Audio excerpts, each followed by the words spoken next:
Hello everyone and welcome to the Transit Nomad family. Is Europe getting behind Asia for a comfortable life? Let's take a look. Before we get started, I'd like to let you know that I'm currently in East and Southeast Asia for a few months, and during this time I'm recording lots of exclusive content comparing many different cities in the region to help you decide which ones you should visit, while also saving you lots of time and money with practical tips on how to get the most out of your trip. For example, Singapore is one of the most expensive destinations, but I know a way how you can save hundreds or maybe even thousands of dollars when visiting Singapore, and it's not something that others talk about on YouTube. So head over to buymeacoffee.com/transitnomad using the link below and donate any amount of your choice, no matter how big or how small, to get access to my exclusive content that is the most helpful, and it covers Singapore, Kuala Lumpur, Bangkok, Hong Kong, and many other cities in Asia, Europe, and the United States. With that being said, we are currently located in Singapore at Marina Bay Sands Hotel, which is one of the popular destinations here in the city, and we're going to be taking a little walk around the shopping mall that's located inside this hotel. It's just one of the many shopping malls in Singapore, and it's basically, it looks nice, but it's kind of a typical mall. A lot of malls in Asia, they offer a similar kind of experience, and it's not just in Singapore, it's also in Hong Kong, in Bangkok, and in Kuala Lumpur, and many other Asian cities. They know how to design their malls, creating really nice spaces for people, not just to shop, but also to explore the architecture, enjoy the special decorations, take some pictures. They have some light shows, fountains, lots of different restaurants, and many different things to explore inside. It's not just about shopping, and you can also just walk around. You don't have to pay to get inside. And guess what? They also have lots of free toilets and water fountains, and you can feel comfortable spending hours here, maybe even days, comparing different malls, because each mall is different and unique in its own way, and it's kind of a cool thing to do. If you talked to me about shopping before I came to Asia, I would feel like maybe it's not really my cup of tea going to the shopping mall. But once I started spending more time in Asia, I started to realize that shopping malls is not just about shopping, especially the way it's designed here in Asia. And the reason I'm talking about this is because it's one of those things that I feel that Europe could work on and improve a little bit more. I know that Europe has a lot of really beautiful historic architecture, and it's very, very impressive, but it doesn't mean that it should stop there. Those things, they were built hundreds of years ago, and right now it's 2026, so we could also build something new that is cool. And this shopping mall is just one of the examples, one of the ideas that I think Europe could use for inspiration, how to create better spaces for people to hang out and enjoy. As you can see, this place is very crowded, it's full of people. People are having a great time exploring different things that it has to offer, and I'm having a great time myself. I got here a few hours ago, and I still I just now I finished my tour exploring everything. It's a huge mall. You can spend hours here walking around. Actually, you could even go hiking in the shopping mall. It's literally that big. It's huge. And it's also connected to a lot of other malls and a lot of different places that people use to go sightseeing. So it's a very cool pedestrian friendly environment. You don't need to drive, you don't need to use taxis, you don't have to worry about commuting or directions. You can just walk around and get lost, and you're gonna have a great time. So actually, I feel that this place looks so good that I don't even have to talk trying to convince you if Europe is getting behind or not, because you can just see what you can see on the video, and it kind of speaks for itself. But it's not just about the malls, it's also about a lot of different other things where I feel that Europe could learn from Asia, and I don't know exactly the answers to all these questions. But another thing I wanted to point out is the homeless and mentally sick people. I don't see them in Asia as much. It's still possible to see them sometimes, occasionally, but it's rather rare. And it's basically just like a very, very safe, very welcoming environment where you can just relax and don't worry about scammers or people like looking at you in a strange way or yelling nonsense or playing loud music on their phones without using headphones. Like, people are more considerate towards each other. I'm not saying that everybody is perfect. You can still find exceptions, but in general, people are very considerate. Also, I don't know what it is that is done on the government level or on the policing level, but it just feels very safe and very comfortable to walk around and explore. It doesn't matter what neighborhood you go to, what time of day. For the most part, I feel that Asia is just very nice and clean and safe and comfortable.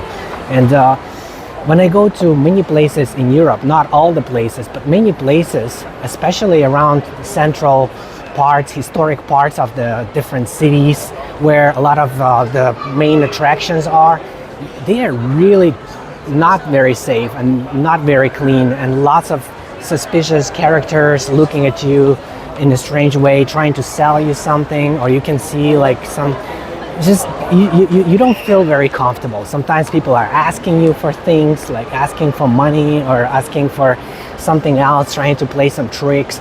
It's just not a very comfortable environment. I don't know if it's because bad immigration policies or I don't know what it is. I'm not trying to blame anybody in particular. I don't know the answers to these questions. I'm just sharing my experience, what I'm seeing. And I'm seeing a lot of these kind of problems in Europe that I don't see in Asia. Another thing I want to point out is the availability of free toilets. So the way it works in Asia, basically it's kind of a human right to use the toilet, and it's not something that people have to look for or pay for. It's just a basic thing that you should be able to do anywhere, anytime, and it's not a big deal. You don't have to plan your schedule around your toilet usage. But in Europe, if you want to use the toilet, you have to pay for it and you have to look for it, and if you're lucky to find one, usually you have to pay for it, and you need to have exact change in local currency, and you need to prepare for it ahead of time. And also it's not very cheap. If you're exploring cities, toilets cost sometimes more than €1 for each person for each use. So if you're drinking water, trying to stay hydrated on a hot summer day, or you like to drink your coffee and you have several people with you traveling at the same time, you might end up spending $20, $30, $40 on toilets every day. And think about long-term travel. It's crazy. And again, even if you are a resident, do you want to live in a city where you have to pay for the toilet every time you have to go in a public place? I mean, for Europeans, for a lot of Europeans, this is a way of thinking. It's normal. And it's like, the person who is working at the toilet, they have a job. This way we give them a job. Well, I understand that and I respect that, but I cannot accept it for myself. I don't like it. I want to be able to use the toilet without having to buy something or without having to look for it. I like to just go in and use it anytime I want without having to pay. And I choose to travel to cities like that, and if I see a city like that, and usually that is in Asia or in the United States, I stay there much longer, and usually I'm spending a lot of money on hotels, transportation, shopping, things like that. I'm paying taxes, and this is good for the economy, it's good for the city. I know too much tourism is not good, but a healthy amount of tourism is very good for cities and their economy. So I think this is something that, forget about tourism, just citizens can feel more comfortable if they don't have to pay for toilets. And definitely before I come back to Europe, I'm going to think about it a lot, because I really don't feel comfortable paying for toilets. And I just remember like being in many of these really beautiful places, sightseeing and enjoying my time, and then suddenly I have to go to the toilet and there is no place to go. and I have to start spending my time and my energy looking for it, and then realizing that I have to pay, and it just gives me it leaves such a bad taste in the mouth, and it's really just not a very good experience, especially if you have to deal with that every day. About water, also in Asia, they have a lot of free water fountains. In Europe, in some cities, it's also possible to find that, but it's not as common as it is in Asia. And I feel that, I don't know why, isn't it good for citizens to be hydrated? Doesn't that make the city more livable and more enjoyable and more comfortable? Like these kind of basic things, water, toilets, that is something that everybody can enjoy every day. Shouldn't that be a priority especially for rich countries that have a lot of revenue, tax revenue and other sources of revenue? Shouldn't they supply these kind of basic things? I don't know. I think that should be one of the priorities. I understand that it's hard to choose what is the most important and the funds are always limited, but I feel that it's something that makes everybody's life better every day. It's not just only for a certain group of people, it's basically for everybody, because water is good for everybody, and everybody needs to use the toilet. Everybody, no matter you are rich, you are poor, you're always gonna go out at some point, and you're always gonna use the toilet. Why not create free toilets? I don't understand. I really don't understand. Feel free to leave comments below and share your thoughts about this issue, but I don't know. I don't feel like there is any excuse or any reasonable explanation except for that kind of stuff, like, oh, this way it gives them a job or something like that. I don't know. It doesn't make too much sense to me. Now, as we keep walking around, let's keep exploring, because this is not where I'm gonna end the video yet. Definitely, we have a lot more to see, and I'm trying to think what other things I wanted to mention or point out. But now that we are next to the transit station, we can take a look at that too. This is the entrance to the MRT, which is also the same thing as metro or subway. You can see it's very clean. You can see there's no trash or suspicious, weird looking people. It's very I'm not saying it's like an art museum, but it's nice. It's nice to pass through this place when you have to go home or when you're exiting. They also have clear signs in English where you need to go. This is something that I want to point out, that English signs are good for people who are visiting, because when people travel, oftentimes they don't have time to learn the whole language. They just want to spend a few days or a week or two exploring the place. They don't want to learn the whole language just because of that. So having English signs is very helpful, because English happens to be the language that most people understand. I don't want to get into history how it happened that way, but I'm just saying that it is a fact. In 2026, that is the case. Most people can understand English than any other language, so why not have English signs? And in Asia, it's everywhere. No matter what country you go to, any place where foreigners might come, and even when you see like less than 1% of foreigners, still they're gonna have English signs. Even in China they have English signs, not to mention Thailand and Hong Kong and Malaysia, and of course all these places. It's very easy to get around. It's very straightforward. Even in Korea they have it. In Japan, not so much.